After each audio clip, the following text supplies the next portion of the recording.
Eu venho falando há algum tempo, Vivian e William, sobre o maior risco que todos vivem hoje em dia, né? E quando eu digo todos, aqui é uma daquelas poucas coisas que realmente, né, tá além de direita, esquerda, centro, etc. A gente está falando de um perigo iminente, né? De algo que diz respeito a 100% das pessoas que vivem no planeta, né? E que é muito mais perigoso do que as pessoas podem imaginar.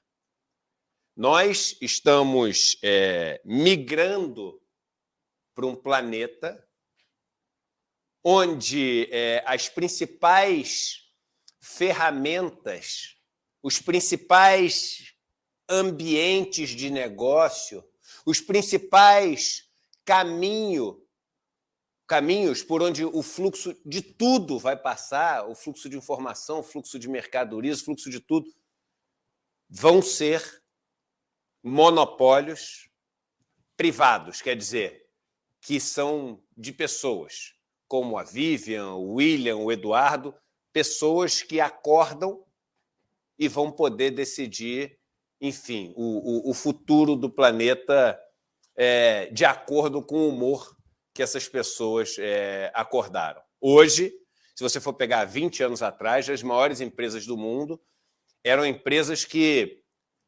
prestavam algum serviço na área de tecnologia, mas principalmente as empresas que produziam alguma coisa. Hoje, das principais empresas do planeta, né, a gente viu que tem uma que produz artigos de altíssimo luxo, a LHVM, que é dona da Moët Chandon, dona da Louis Vuitton, dona da Dom Perignon, etc. E as outras quase todas são empresas de tecnologia que são monopolistas na área onde atuam. O Google, por exemplo, que tem o nome de Alphabet, né, é uma empresa que tem um monopólio do mercado de busca. A gente já vai ver os dados aqui, né?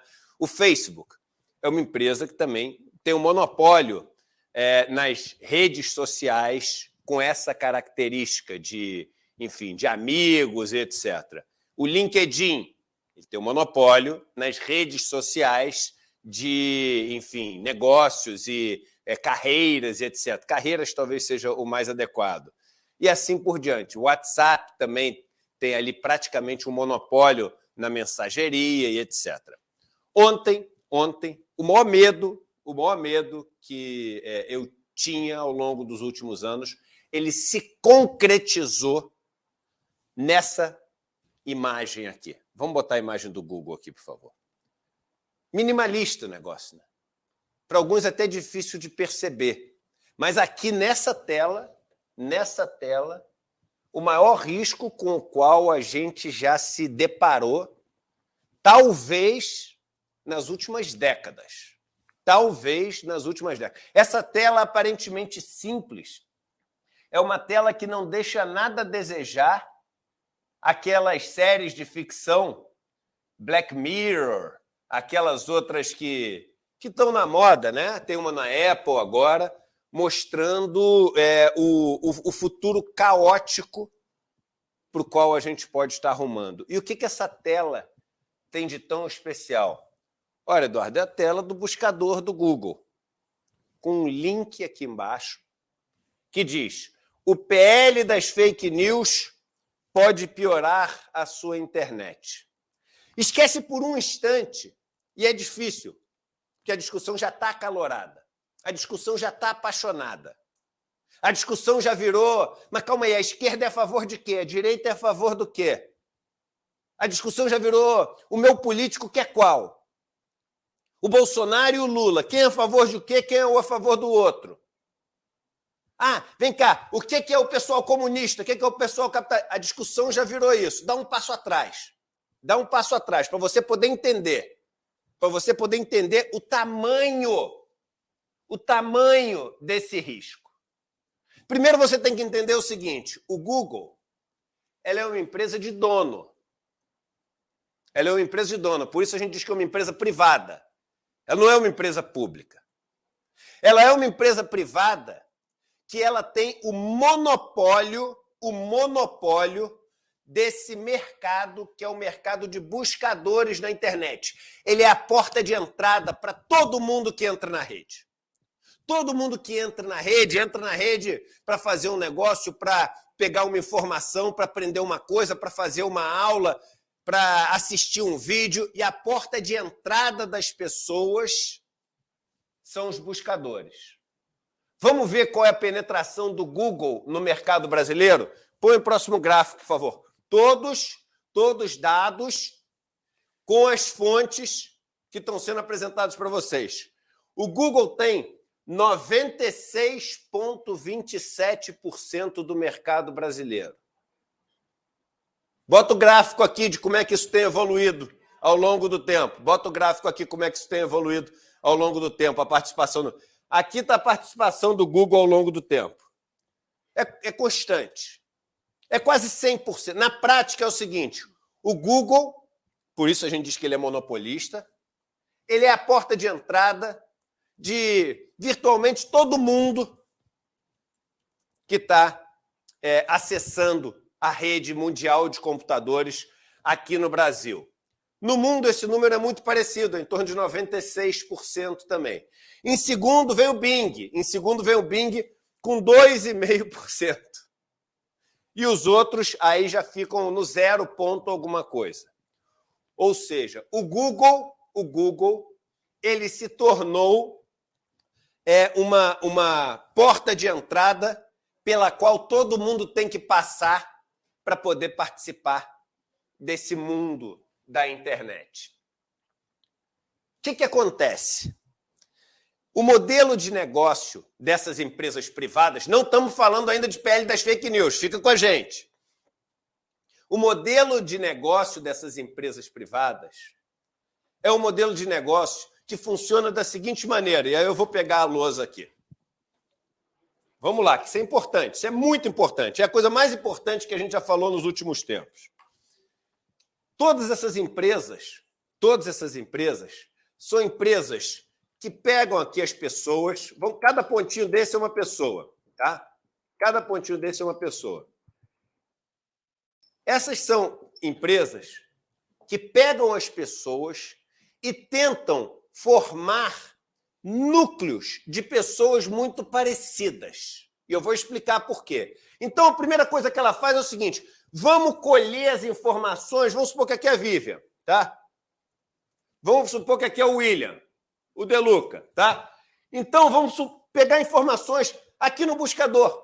Ela pesquisa sobre o quê? A Vivian pesquisa sobre surf. Então, eu anoto aqui na Vivian, surf. A Vivian pesquisa sobre viagens, praias no mundo. A Vivian pesquisa sobre meninos ou sobre meninas. A Vivian ela pesquisa sobre informações para criança, ela deve ter filho. Mas criança de que idade? Mais velha ou mais nova? O William curte futebol, mas curte qual time? Quais países ele costuma visitar aqui? Quais roupas ele costuma também buscar? Com isso, ele vai criando as características das pessoas. Algumas redes, que são as redes que têm relações entre elas, vão anotando também como essas pessoas se relacionam, e aí elas vão fazendo o seguinte, vão juntando... Opa, isso aqui não está funcionando azul, vamos para o vermelho aqui. Vamos lá. Vão juntando várias pessoas que são parecidas e criam pequenas bolhas, onde as pessoas dessas bolhas têm características em comum. É o que a gente chama, em inglês, de cluster. É o nome em inglês, tá? Mas ele quer dizer a bolha. Você vai ver muito isso nos relatórios em inglês, por isso que eu estou botando o nome em inglês. Quando você cria uma bolha que tem uma característica muito próxima, fica muito mais fácil quando o anunciante solta aqui o míssil do anunciante, aqui, ó, o foguete do anunciante aqui, que tem que acertar, o que ele faz? Em vez de soltar um míssil que vai tentar atirar todo mundo para poder converter para o produto dele, o anunciante ele vai na boa. Então, o cara que quer vender camisa do Palmeiras, meu irmão, ele vai no grupo ali do William. O cara que quer vender uma viagem para uma praia onde tem altas ondas, ele vai no grupo da Vivian, mas vai só na época que ele sabe que é a época que você recebeu, sei lá, o 13º ou o teu outro salário, que é que você está com mais dinheiro, que é a data que você pode vender mais. Então, isso tudo aqui, esse ecossistema, é um ecossistema que funciona em torno da publicidade. O que banca essas plataformas é a publicidade. Ah, Eduardo, mas banca quanto? Vamos ver quanto. Vamos ver quanto dessas plataformas está aqui escondido. Vende publicidade. Põe, por favor, aquele. Talvez eu não tenha colocado na ordem certa para vocês, produção, mas um que é talvez o gráfico final. É aquele que tem uma rosquinha. Esse aí. Olha só. Olha esse gráfico. Obrigado, produção. Olha esse gráfico. O modelo de negócio das plataformas digitais. Esquece, não chegamos em direita, esquerda, Bolsonaro, Lula, estamos falando aqui da realidade da internet. A coisa mais importante que você vai ouvir, assim, eu garanto, na tua vida ao longo desses meses todos. 97,7% da receita do Facebook vem de propaganda.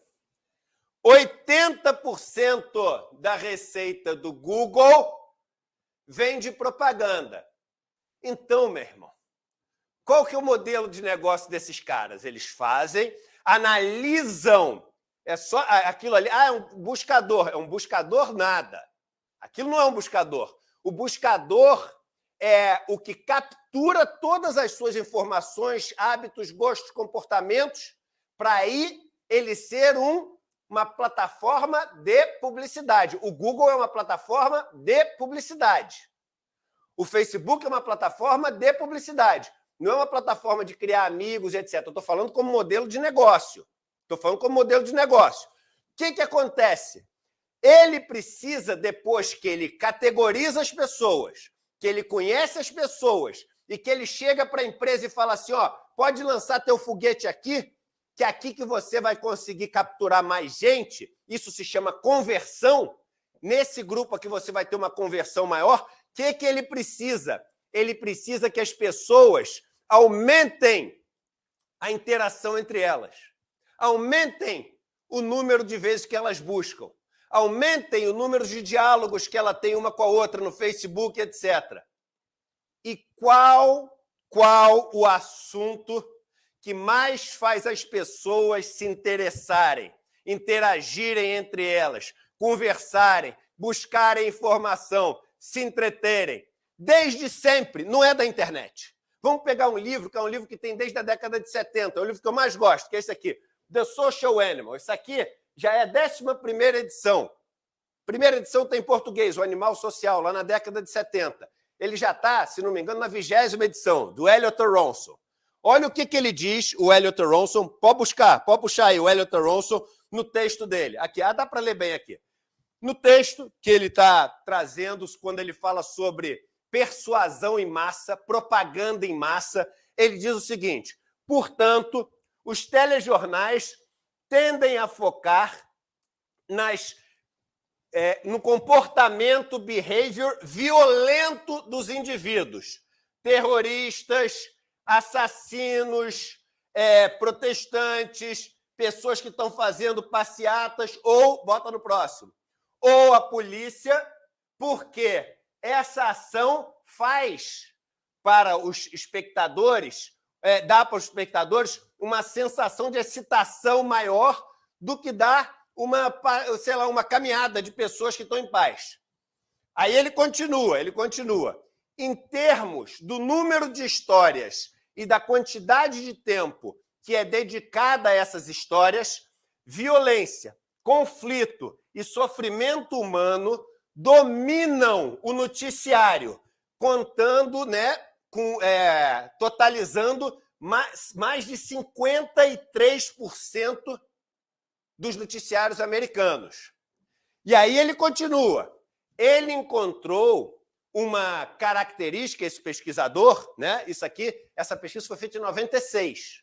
A gente está falando de década de 90. Ele encontrou uma tendência especialmente forte nos noticiários locais. Esses noticiários locais, eles dedicavam 80% do noticiário para crimes violentos. 80%. Veja que a gente está falando o seguinte, desde sempre, o que interessou as pessoas foi violência, sofrimento, terrorismo, ameaça. E aí uma pesquisa, isso aqui é de décadas atrás, quando a televisão era o meio onde as pessoas interagiram. Aí o MIT fez uma pesquisa agora, alguns anos atrás. Aí nessa pesquisa, ele rodou para o mundo virtual, para o mundo da internet, o que mais pegava, o que espalhava mais rápido, o que era de maior interesse. Aí o título do relatório dele foi o seguinte, the spread, ou seja, a disseminação de notícias verdadeiras e falsas online. Começa. Notícias falsas é um grande negócio. A gente está falando do MIT, Massachusetts Institute of Technology, nos Estados Unidos. Por acaso, até o lugar onde toda a galera capitalista, de direita, etc., porque quem tem dinheiro para pagar esse Sloan School, que é a escola de MBA deles, etc. Começa falando, notícias falsas são um grande negócio. E aí, aqui vem os highlights, ou seja, os destaques da pesquisa. Aí ele coloca, eu só quero ler esse pedacinho para vocês, o seguinte, controlando todos os outros fatores, as notícias falsas tinham 70% mais chance de ser retuitada do que as notícias verdadeiras. Quase que o dobro. Então é o seguinte, meu irmão, tu pega o hábito das pessoas, você concentra essas pessoas em grupo, você vende para os anunciantes a possibilidade de ganhar essas pessoas comprando os seus produtos. E você é remunerado pelo anunciante pelo número de cliques, pelo número de interações que as pessoas têm. E como é que você faz para aumentar o número de cliques? Como é que você faz para aumentar o número de interações? Você fala de violência, você dá fake news, você fala mentira, você inspira o ódio, você estimula o ódio, você põe um contra o outro. Esse é o modelo das redes sociais. Só que tem um problema. As pessoas começaram a morar nessas redes. E os negócios começaram a acontecer nessas redes. Todas elas estão desenvolvendo plataformas para você poder transferir dinheiro um para o outro. Para você poder comprar a camisa direto ali, sem ter que passar pela loja. Para você transformar a tua vida num ambiente onde tudo acontece dentro do YouTube, do Facebook, do Google. Só que tem um problema, irmão. Isso hoje é terra de ninguém. Isso hoje é terra de ninguém. A lei não funciona, a lei não pega. Ninguém sabe direito o que pode e o que não pode. Ah, Eduardo, eu sou contra a censura. Você pode sair agora, meu irmão, e entrar pelado no metrô? Você pode entrar pelado no metrô? Você pode chegar agora e parar o trânsito aqui na Avenida Paulista e falar, hoje não passa nenhuma carro, que vou aqui, ó, vou explodir uma bomba aqui. Você pode fazer isso? Por que você não pode? Porque tem lei. Toda lei, de alguma maneira, se você encara dessa maneira, é uma censura. A lei regula o que a gente pode e não pode fazer para poder viver em sociedade. Toda lei, encarado dessa maneira que as pessoas... Toda lei é uma censura. Isso aqui é uma terra sem lei. É uma terra sem lei. E aí, o que as pessoas estão interessadas em fazer? Não é só o governo, não. Há anos eu venho falando sobre isso. A gente está querendo fazer o seguinte, olha só, tem que ter alguma lei. Porque é como se fosse, e esse exemplo é bom, Vivian e William, é como se, olha como fica fácil imaginar aqui. Vamos supor que uma empresa privada, presta atenção, fica comigo, porque esse exemplo é bom. Uma empresa privada compra todas as escolas do Brasil. Uma empresa privada compra todas as escolas do Brasil. Todas. A escola para criança de 5 anos, criança de 12 anos, criança de 18 anos. A formação inteira das crianças está na mão de uma escola, com um dono. E aí esse dono resolve fazer o seguinte: eu vou inventar, o que passou, ninguém estava vivo mesmo, eu vou inventar uma história diferente. A história diferente que eu vou inventar é o seguinte: sei lá, no Brasil não teve escravidão. Eu vou inventar uma história aqui que o nazismo não foi essa maldade toda. Eu vou inventar uma história aqui de que a Terra é plana. O que ele quiser. Imediatamente você vai falar: Eduardo, mas claro que isso não pode. O cara não pode ensinar todas as pessoas de acordo com o que ele tem na cabeça dele. Tem que ter alguma regra. Não é fácil pensar? É a mesma coisa que a gente está falando. E aqui, o cara comprou quase todas as escolas, porque o cara tem 97% Google. 97%. Aí o Google chega e fala o seguinte: olha só, eu estou vendo que vocês estão fazendo essa discussão, mas eu vou fazer o seguinte: agora vocês vão descobrir que eu não sou o buscador. Porque na minha página principal, eu vou botar assim: não aceitem o PL das fake news. O PL das fake news é ruim. O PL das fake news pode piorar a sua internet. Mas como assim? Gente, é tão louco que não tem nem escrito opinião. As pessoas não estão nem acostumadas a ser... No Google, as pessoas elas estão acostumadas a entrar e receber uma verdade. Receber informação em cima da qual elas vão se basear. E aqui a gente tem um monopólio privado, que é a porta de entrada para todas as pessoas do Brasil, colocou um cartaz na porta de entrada, por onde todo mundo quer entrar, dizendo o seguinte: olha, a lei tem que ser desse jeito. É o começo do caos. É o Google querendo dizer como é que tem que ser a nossa lei no país. É o Google querendo dizer o que tem que ser aprovado ou não no Congresso. E se o Google amanhã acordar e achar que nazismo é bom? E se o Google acordar amanhã e achar que no Brasil tem que ter controle de natalidade? E se o Google acordar amanhã e achar que no Brasil a gente não deveria oferecer vacina para todo mundo? O Google, ele pode, uma empresa de fora, de um dono, privada, ele pode definir o que a gente vai querer fazer ou não. Ah, Eduardo, mas a Globo sempre fez isso. E a Globo sempre foi adversária de um país verdadeiramente democrático. Mas entendam que esse perigo, por mais difícil que seja ver, é 10 vezes maior do que o da Globo.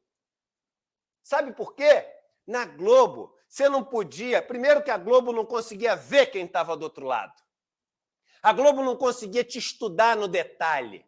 A Globo não sabia os seus maiores medos. A Globo não sabia a hora que você saía de casa e voltava. A Globo não sabia o seu CEP.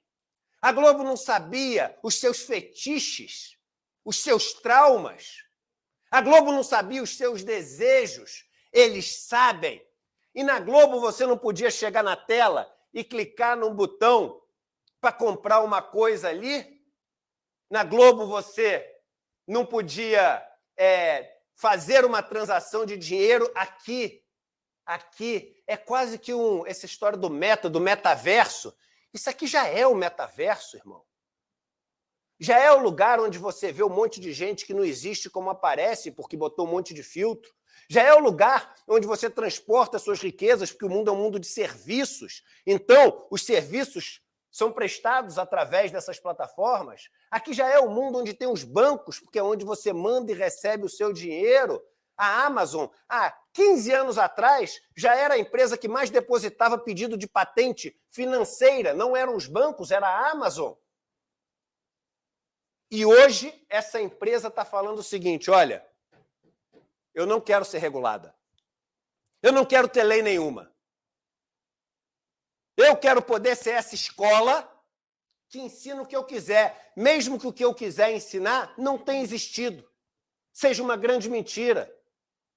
E você não vai poder me punir, porque eu vou deixar tudo nessa zona estranha, embaçada, cinzenta, para eu poder continuar fazendo isso. E o que o Google fez, gente? Aí a gente tem que entender. Agora a gente entra na nossa discussão. Muita gente, ele pega esse dinheiro que ele ganha e distribui, o YouTube também, o Facebook também, um pouquinhozinho ali, para quem gera esses fluxos enormes para eles. E tornam essas pessoas dependentes do dinheiro que elas ganham do Google, do YouTube. Então, hoje, tem um monte de site, tem um monte de, como é que se diz, comunidades, blogueiros, influenciadores, que passaram a depender financeiramente desses caras. E aí é muito triste ver que essa turma está simplesmente assim, ignorando o caos que isso pode ser, o terror que isso pode ser para a sociedade, para poder assim salvar o dinheirinho que ganha no final do mês. Que momento assim, que momento espetacular a gente teve quando resolveu não depender de propaganda no ICL. Você consegue entender a amarra que é para alguém que depende da verba do Google, depende da verba do YouTube, depende da verba do Facebook? É claro que falando isso do jeito que a gente está falando, a gente está correndo um risco gigante. O nosso negócio depende da transmissão do YouTube, depende do Google, eles podem acabar com a gente, mas a gente vai enfrentar. A gente vai enfrentar e vai falar. E é muito triste ver que um monte de gente na internet está vendendo a sua opinião pelo mesmo dinheiro que vai matar essas pessoas um dia. Anota o dia de hoje. Anota o dia de hoje. Dia 2 de maio de 2023. Presta atenção no que eu estou falando. As mesmas empresas que hoje estão defendendo os maiores vilões desse nosso modelo econômico, que são os monopólios privados que estão passando a dominar tudo, as mesmas empresas que estão defendendo o Google, o YouTube, o Facebook, para poder garantir o dinheirinho dela no final do mês, vão, e eu não estou querendo isso, eu estou fazendo uma previsão, não é uma torcida, pelo contrário, é uma previsão. E eu já explico por que é uma previsão. As mesmas empresas que estão defendendo essas pessoas vão quebrar por causa do modelo de negócio delas. Daqui a 5 anos, nenhuma delas vai estar no ar. Daqui a 5 anos, nenhuma delas vai estar no ar. Sabe por quê? As agências de viagem, lá no começo da internet, que criaram todo o seu modelo de negócio em cima do Google, do Facebook, todas foram varridas do mapa. As empresas de cupom, quem se lembra das empresas de cupom? Que foram montadas todas em cima do negócio do Google, do Facebook, todas foram varridas do mapa. E você pode pegar várias outras. Elas criaram o seu modelo de negócios em cima de um monopólio privado. O monopólio privado, num determinado momento, resolveu que o custo para essas empresas existirem seria multiplicado por 10 e acabou com a receita, com a lucratividade dessas empresas. No monopólio privado, sem regra, e sem regra para distribuir receita, que é o que está sendo proposto agora, ou seja, as pessoas que produzem o conteúdo sem o qual essas plataformas não vivem, essas pessoas têm que receber. E tem que receber de uma maneira previsível e transparente. Porque se não receberem de uma maneira previsível e transparente, amanhã o Google pode acordar e acabar com essas empresas todas. No longo prazo, o que está sendo proposto é defender as empresas que estão penduradas nesse modelo de negócio. Mas as pessoas estão pensando no curtíssimo prazo. A gente vive hoje um dos maiores riscos que, independente da geração de quem está assistindo aqui, que você já viveu. Um dos maiores riscos que você já viveu. Do mundo ser controlado por monopólios privados sem regulação. Não dá para imaginar algo maior do que isso. Porque daqui a pouco o Google vai chegar e vai falar o seguinte: olha só, eu estou com muito poder na mão, é um perigo para todo mundo se a minha base de dados for destruída. Eu quero ter uma bomba atômica. É claro que eu estou caricaturando, mas nem tanto. Eu quero ter uma bomba atômica. Por quê? Para defender. Na verdade, eu estou defendendo vocês. Por que ele não vai poder ter? Aí daqui a pouco ele chega e fala o seguinte: não, eu quero ter uma bomba atômica, não, eu quero ter 2. Eu quero ter 3. Aí o cara fala: não, você pode ter, mas só pode usar. Não, mas agora eu quero também o direito de usar. A gente está criando nações gigantes privadas, sem lei. Esse projeto de lei, e que pode ter um monte de coisa para ser ajustada para cá, acertada para cá, e todo projeto de lei tem. Que aí entra os interesses, né, de grupos, entra o lobby, entra os interesses pessoais, entra a turma que não entende do negócio e quer palpitar. Então tem de tudo. Então é claro que o negócio deve ter um monte de coisa para ajustar. E está sendo discutido há muito tempo e várias coisas já foram ajustadas. Agora, esse projeto de lei, ele enfrenta o maior perigo do planeta hoje em dia, que é deixar não só todo o planeta, mas toda a noção de planeta, porque a noção de planeta é o que vale, né? A noção de planeta é o que vale. Ou seja, a opinião que você tem sobre Palestina, sobre Israel, sobre a Amazônia, sobre Estados Unidos, sobre Rússia, sobre China, sobre o Sudão, sobre o período de colonização, sobre a Revolução Industrial, sobre o que aconteceu com os povos originários, a visão que você tem dos grandes pensadores, dos de direita e de esquerda, de Mises e Hayek, mas também de Marx e de Engels, dos pensadores iluministas, de Kant, de Voltaire, de toda... Essa visão é toda em cima das histórias que você leu, e isso fez o William De Luca. A gente está deixando na mão de algumas pessoas que têm como único objetivo o lucro, a liberdade para criar a versão de mundo que eles querem e poderem fazer o que bem entenderem com a gente sem nenhum tipo de controle ou regulação. Aí isso é censura. Quer chamar de censura? Chama. Mas quando você sai de casa, o dia inteiro você é censurado. Você tem que atravessar quando o sinal está verde. Você não pode atravessar quando o sinal está vermelho. Você tem que ir andando vestido. Você não pode ir andando pelado até o seu trabalho. Você entra no hospital, você não pode começar a gritar. Você tem que ficar em silêncio.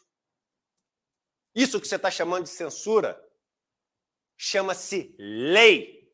Chama-se regra. E sem regra ninguém consegue viver em sociedade.